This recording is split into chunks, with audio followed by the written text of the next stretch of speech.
താലി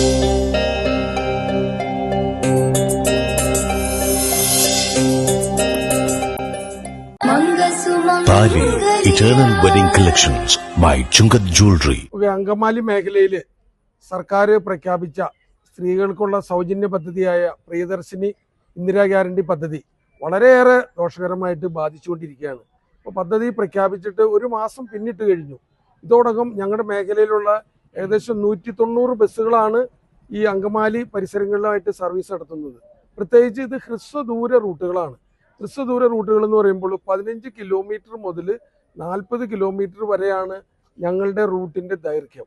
അപ്പോൾ ചാലക്കുടി മുതൽ ആലുവ വരെയുള്ള നാഷണൽ ഹൈവേ ടച്ച് ചെയ്തിട്ടാണ് ഇവിടുത്തെ ബഹുഭൂരിഭാഗം ബസ്സുകൾ ഓടുന്നത്. അപ്പോൾ അങ്ങനെ വരുമ്പോൾ എന്താ സംഭവിക്കുന്നത്, ഈ റൂട്ടുകളിൽ എല്ലാം ഈ ചാലക്കുടി മുതൽ ഞാൻ പറഞ്ഞാൽ ചാലക്കുടി ഡിപ്പോയിലെ, അങ്കമാലി ഡിപ്പോയിലെ, അതുപോലെ ആലുവ ഡിപ്പോ, ഈ പ്രധാനമായിട്ടും ഈ 3 ഡിപ്പോ കൂടാതെ ഈ പിറവത്തുനിന്നും അല്ലെങ്കിൽ ഇരിങ്ങാലക്കുടയിൽ നിന്നും തൃശ്ശൂരിൽ നിന്നൊക്കെ വരുന്ന ഓർഡിനറി സർവീസുകൾ അങ്ങനെ എപ്പോഴും ഈ ദേശീയപാതയിൽ 5 മിനിറ്റ് ഇടവേള ഇല്ലാതെയാണ്. നമുക്കറിയാം ഇങ്ങനെ വരിയായിട്ട് പോകുന്ന ഒരു കാഴ്ച കാണാം. അതിനിടയിൽ ഈ പ്രൈവറ്റ് ബസ്സുകൾ കൊരട്ടി, മുരിങ്ങൂര്, ചെറങ്ങര, കരയാമ്പറമ്പ്, കറുകുറ്റി, ഇവിടുന്ന് വിട്ട് കഴിഞ്ഞാൽ ടെൽക്ക്, കരിയാട്, അത്താണി, ദേശം, പറമ്പയും, കോട്ടായി, പറവൂർക്കവല, അങ്ങനെ ആലുവ വരെ ഞങ്ങളുടെ ഏകദേശം 60ഓളം ബസ്സുകൾ ഇതിനകത്ത് മാത്രം ബാധിച്ചിട്ടുണ്ട്. കാരണം ഇത് ഒരു തരത്തിലും യാത്രക്കാർക്ക്, പ്രത്യേകിച്ച് സ്ത്രീകൾക്ക് ഒരു സൗജന്യ യാത്ര കിട്ടിക്കഴിഞ്ഞാൽ അവരത് പ്രയോജനപ്പെടുത്തും. അവരെ ഒരിക്കലും നമുക്ക് കുറ്റപ്പെടുത്താനോ അവരെ നമുക്ക് മോശക്കാരായിട്ട് ചിത്രീകരിക്കാനും പറ്റില്ല. ഞങ്ങളും ഇന്ദിരാ ഗ്യാരണ്ടി പദ്ധതിനെ ഞങ്ങളും സപ്പോർട്ട് ചെയ്യാണ്. കാരണം സ്ത്രീകൾക്ക് ശാക്തീകരണം വരണം, അവർ സമൂഹത്തിൻ്റെ ഉന്നത നിലയിലേക്ക് വളർന്നു വരണം. അതും ഞങ്ങളുടെയും കൂടി ആഗ്രഹമാണ്. പക്ഷേ സർക്കാർ ഇതിനകത്ത് വേണ്ടത്ര കൂടിയാലോചനകളില്ലാതെ, അക്ഷരാർത്ഥത്തിൽ പറഞ്ഞാൽ ഇടുത്തി പോലെയാണ് ഈ ഒരു തീരുമാനം എടുത്തത്. ഇതിനകത്ത് ഒരുപാട് വശങ്ങൾ പരിശോധിക്കാനുണ്ട്. സാമ്പത്തിക അടിസ്ഥാനം നോക്കണം. ഇപ്പം പലരും പറയുന്നത് പോലെ ലക്ഷങ്ങൾക്ക് മുകളിൽ 1 ലക്ഷം, 1.5 ലക്ഷം രൂപയിലധികം വരുമാനം, മാസവരുമാനം മേടിക്കുന്ന സ്ത്രീകൾ പോലും ഈ സൗജന്യ യാത്രയിൽ പങ്കാളികളാണ്. ഒന്ന് ആലോചിച്ച് നോക്കിയേ. സാധാരണക്കാർക്ക് ആയിട്ടുള്ള സ്ത്രീകൾക്ക് വേണ്ടിയിട്ടാണ് ഈ പദ്ധതി ഉണ്ടാക്കിയതെന്ന് പറയുമ്പോഴും അതിനെ ദുരുപയോഗം ചെയ്യുന്ന അല്ലെങ്കിൽ അർഹതയില്ലാത്ത ഒരുപാട് ആളുകൾക്ക് ഈ ഇതുകൊണ്ട് ഗുണം കിട്ടുന്നുണ്ട്, അല്ലെങ്കിൽ അവരതിനെ ഉപയോഗപ്പെടുത്തുന്നുണ്ട്. തീർച്ചയായിട്ടും അങ്ങനെ ഒരു അവസ്ഥയിൽ നിൽക്കുമ്പോൾ ഇപ്പം നമുക്കറിയാം, ഒരു ഹോട്ടലിൽ ഒരു വ്യക്തി നടത്തുന്നു, അതിൻ്റെ മറുവശത്തായിട്ട് സർക്കാർ ഏതെങ്കിലും ഒരു പദ്ധതിയുടെ പേരിൽ അവിടെ സൗജന്യമായിട്ട് അവിടെ ഭക്ഷണം കൊടുക്കുന്നു എന്ന് പറഞ്ഞാൽ എന്തായിരിക്കും അവസ്ഥ? തീർച്ചയായിട്ടും സ്വാഭാവികമായിട്ട് സൗജന്യം കൊടുക്കുന്ന ഹോട്ടലിലേക്കാണ് ആളുകൾ പോവുള്ളൂ.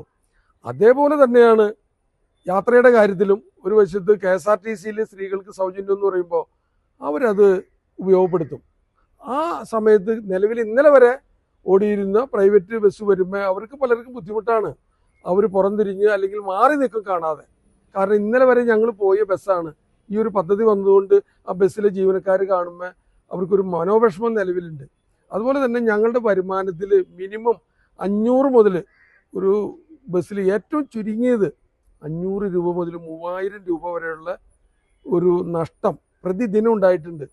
സർക്കാർ അതിന് വേണ്ടിയിട്ട് ഞങ്ങൾക്കൊരു ഇളവ് തന്നു. അതിനെ നമുക്ക് അംഗീകരിക്കാതിരിക്കാൻ പറ്റില്ല. കഴിഞ്ഞ ബഡ്ജറ്റിൽ സംസ്ഥാന സർക്കാർ ധനമന്ത്രി, മുഖ്യമന്ത്രിയായിട്ടുള്ള ബഹുമാന്യനായ VD സതീശൻ അവറുകൾ ബഡ്ജറ്റിലൂടെ ഞങ്ങൾക്ക് ടാക്സിലൊരു ഇളവ് തന്നു. 50% ഇളവ്. 50% ഇളവെന്ന് പറയുമ്പോൾ കേൾവിക്കാർക്ക് തോന്നും വലിയൊരു തുകയാണ് ഇതുവഴി ബസ് ഉടമകൾക്ക് ലഭിച്ചുകൊണ്ടിരിക്കുന്നത്. എന്താണ് അതിൻ്റെ സത്യാവസ്ഥ? ഇവിടുത്തെ സീറ്റിംഗ് കപ്പാസിറ്റി, ബസ്സുകളിലെ സീറ്റിംഗ് കപ്പാസിറ്റിയുടെ അടിസ്ഥാനത്തിലാണ് ടാക്സ് നിർണ്ണയിക്കുന്നത്. ഒരു ദിവസം കിട്ടുന്ന ഇതുകൊണ്ടുള്ള ആനുകൂല്യം എന്ന് പറയുന്നത് 108 രൂപ മുതൽ 150 രൂപ വരെയാണ് പ്രതിദിനം ഈ ടാക്സ് ഇളവ് കൊണ്ട് ഒരു ബസ് ഉടമയ്ക്ക് കിട്ടുന്ന ലാഭം, അല്ലെങ്കിൽ അധികമായിട്ട് കിട്ടുന്ന വരുമാനം. അതേ സമയത്ത് ഞാൻ നേരത്തെ പറഞ്ഞ പോലെ ഒരു ദിവസം 500 രൂപ മുതൽ 3000 രൂപ വരെയാണ് നഷ്ടം വരുന്നത്. അങ്ങനെ നമ്മുടെ റൂട്ടിൽ ഈ പ്രദേശത്ത് പറയുകയാണെങ്കിൽ 2 ബസ്സുകൾ പൂർണ്ണമായിട്ട് കയറ്റിയിട്ട് കഴിഞ്ഞ് തുടങ്ങും. ഒന്ന് ചാലക്കുടി പെരുമ്പാവൂർ റൂട്ടിലോടുന്ന സെൻറ്റ് ജോസഫ് എന്ന് പറഞ്ഞൊരു ബസ്, ചാലക്കുടി മുതൽ കറുകുറ്റി കപ്പേള വരെ വന്ന് ഈ ബസ് ആഴകം, മൂക്കന്നൂർ, മരോട്ടിച്ചോട്, തുറവൂർ വഴി അങ്ങനെ കയറി പെരുമ്പാവൂർക്ക് പോകുന്ന ബസ്.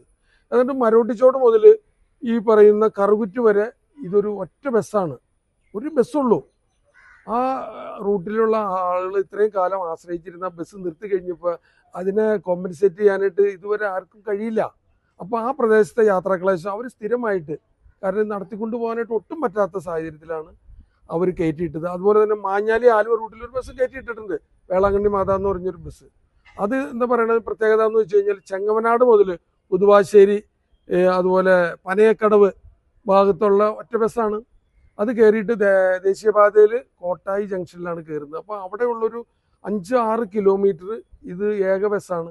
അപ്പോൾ അങ്ങനെ പല രീതിയിലും, പിന്നെ ഇപ്പോൾ അങ്കമാലിയിൽ നമുക്ക് കാണാം ഈ ഇവിടെ കിടക്കുന്ന ബസ്സുകളിൽ ഭൂരിഭാഗം ട്രിപ്പുള്ള ബസ്സുകളാണ്. പക്ഷേ ഈ സമയത്തൊക്കെ ഓടിക്കഴിഞ്ഞാൽ ഒരു സിംഗിൾ യാത്രക്കാരൻ പോലും ഇല്ല. അപ്പോൾ ആ ഡീസലെങ്കിലും ലാഭിക്കാം എന്നുള്ളൊരു ഉദ്ദേശത്തിലാണ് രാവിലെ ഒരു 10-10:30 കഴിഞ്ഞാൽ പിന്നെ ആരുമില്ല. അപ്പോൾ ആ സാഹചര്യത്തിൽ ഇപ്പോൾ ഈ നിർത്തിയിട്ടേക്കുന്ന ബസ്സുകളൊക്കെ ഇതിൻ്റെ ഇരകളാണ്. അപ്പോൾ വലിയ പ്രതിസന്ധിയാണ്. ഞങ്ങൾ സർക്കാരിനോട് പലവിധ ഡിമാൻഡുകളും ഞങ്ങൾ വെച്ചിട്ടുണ്ട്. കഴിഞ്ഞ ദിവസം കളക്ടറേറ്റിൽ ഇതിൻ്റെ ഒരു വിദഗ്ധ സമിതിയുടെ ഒരു യോഗം കൂടി തെളിവെടുപ്പ് നടത്തി. ഇവിടെ നിന്നുള്ള പ്രതിനിധികൾ ഒത്തിരി പേര് അവരുടെ പ്രയാസങ്ങൾ കമ്മീഷനെ നേരിട്ട് അവതരിപ്പിച്ചു. അപ്പോൾ 5 ജില്ലകളിലെ കണക്കുകളാണ് അവർ ശേഖരിച്ചത്. അപ്പം ഞങ്ങൾ തീർച്ചയായിട്ടും പ്രതീക്ഷിക്കുന്നത് ഇതിന് ഒരു മാറ്റം വരും. പല രീതിയിലും മാറ്റം വരാം. ഇതിൽ സൗജന്യം അനുവദിക്കുന്ന ബസ്സുകളുടെ ഇതിന് പിങ്ക് കളർ കൊടുത്ത് ആ ബസ്സിൽ മാത്രം അനുവദിക്കാം. അതല്ലെങ്കിൽ ഒറ്റ ബസ്സുള്ള റൂട്ടുകളിലേക്ക് പോകുന്ന ബസ്സുകളുണ്ട്, അതിൽ ഒഴിവാക്കാം. സൗജന്യ യാത്ര ഒഴിവാക്കാം. അതുപോലെ തന്നെ നേരത്തെ പറഞ്ഞതിൽ വ്യത്യസ്തമായിട്ട് നമുക്ക് ഈ പറഞ്ഞ റൂട്ട് മാത്രമല്ല, ഒലിവ് മൗണ്ട് മൂക്കന്നൂർ, കറുകുറ്റി പാലിശ്ശേരി, അതുപോലെ തുറവൂർ മഞ്ഞപ്ര, ചുള്ളി, ആനപ്പാറ, അയ്യമ്പുഴ പ്ലാന്റേഷൻ, അതുപോലെ മലയാറ്റൂർ, മുളങ്കുഴി, കാഞ്ഞൂർ, വല്ലങ്കടവ്, അതുപോലെ കറുകുറ്റി പൊങ്ങം വഴി മാള, ഇതുപോലെ അത്താണിയിൽ നിന്ന് തിരിഞ്ഞു പോകുന്ന ബസ്സുകളുണ്ട്. അത്താണിയിൽ നിന്ന് മാള, പുത്തൻപേരിക്കര, വയൽക്കര, അങ്ങനെ വിവിധ ഭാഗങ്ങളിലേക്ക് രാവിലെയും വൈകുന്നേരമാണ് കൂടുതൽ ട്രിപ്പ് ഉള്ളത്. പക്ഷേ ഏറ്റവും കൂടുതൽ യാത്രക്കാരുള്ളതും ആ സമയത്ത് തന്നെയാണ്. അതുകൊണ്ട് ഈ പദ്ധതി അധികകാലം തുടരാൻ പറ്റില്ല. ഏത് നിമിഷവും ഇതിന് വേണ്ട ക്രമീകരണങ്ങൾ ഒരുക്കി സർക്കാർ പുനർചിന്തനം നടത്തണം എന്ന് സംസ്ഥാന തലത്തിലുള്ള ഒത്തിരി പ്രക്ഷോഭങ്ങൾ നടക്കുന്നുണ്ട്. അതുകൂടാതെ അങ്കമാലി മേഖലയിൽ ഈ മാസം 31-ാം തീയതി ഒരു പ്രതിഷേധ ധർണ സംഘടിപ്പിച്ചിട്ടുണ്ട്. പ്രതിഷേധ ധർണ എന്ന് പറയുമ്പോൾ ഇവിടുത്തെ പൊതുജനങ്ങളുമായിട്ട് ഈ വിഷയങ്ങൾ പങ്കുവയ്ക്കാനും അവരെ പൊതുജനങ്ങളെ ഈ കാര്യങ്ങൾ അറിയിക്കാനും വേണ്ടിയിട്ടാണ് ഈ ധർണ ഞങ്ങൾ സംഘടിപ്പിച്ചിട്ടുള്ളത്.